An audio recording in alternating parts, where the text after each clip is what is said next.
പാചകവാതക ക്ഷാമത്തിന്റെ വാർത്തയിലേക്കാണ്. പാചകവാതക പ്രതിസന്ധിയെ തുടർന്ന് ബുദ്ധിമുട്ടുന്ന ചെറുകിട ഹോട്ടലുകൾ ബദൽ മാർഗം തേടി തുടങ്ങി. Plan B.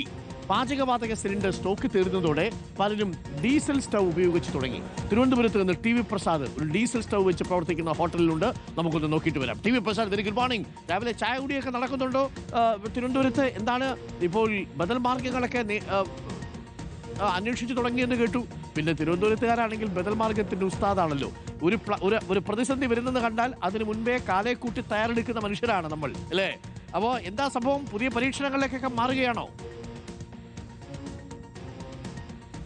Good morning Arun, good morning. ഒരു ശക്തിക്കും തോൽപ്പിക്കാൻ കഴിയില്ല എന്നൊക്കെ നമ്മൾ പറയാറില്ലേ? അതാണ്.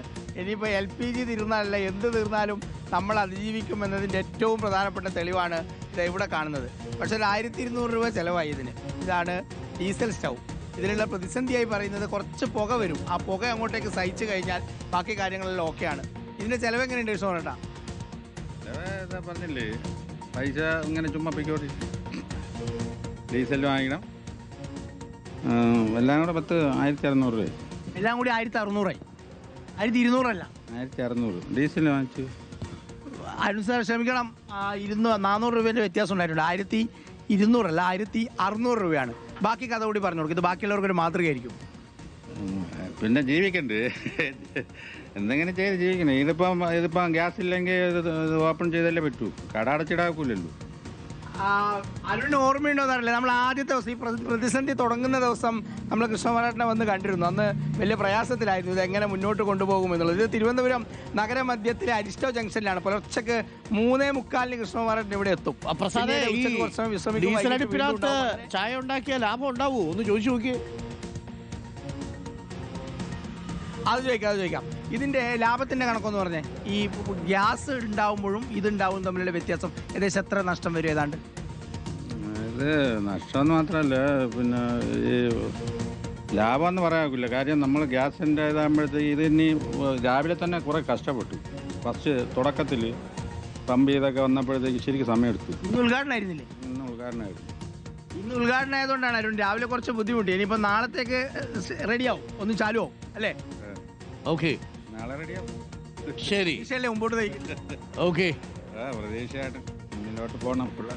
അതാണ് അരുൺ. ഇതൊരു ഉറപ്പായിട്ടും ബദൽ മാർഗം തന്നെയാണ്. ഇതില്ലെങ്കിൽ കടയടച്ച് വീട്ടിലിരിക്കേണ്ടി വരും. ഉറപ്പായിട്ടും കുറച്ച് പൈസ ചെലവായിട്ടുണ്ട്, കുറച്ച് ബുദ്ധിമുട്ടുണ്ടായി. പക്ഷേ എന്നാലും പ്രസാദ് പണ്ട് കാലത്തെ മണ്ണെണ്ണ സ്റ്റൗ കണ്ടിട്ടുണ്ടോ? ഉറപ്പായിട്ടുണ്ട്. നമ്മളിങ്ങനെ അടിക്കുന്നത് സാറിന് ഓർമ്മയില്ല? അതെ, രാവിലെ ഒരു പ്രധാനപ്പെട്ട ജോലിയാണ്.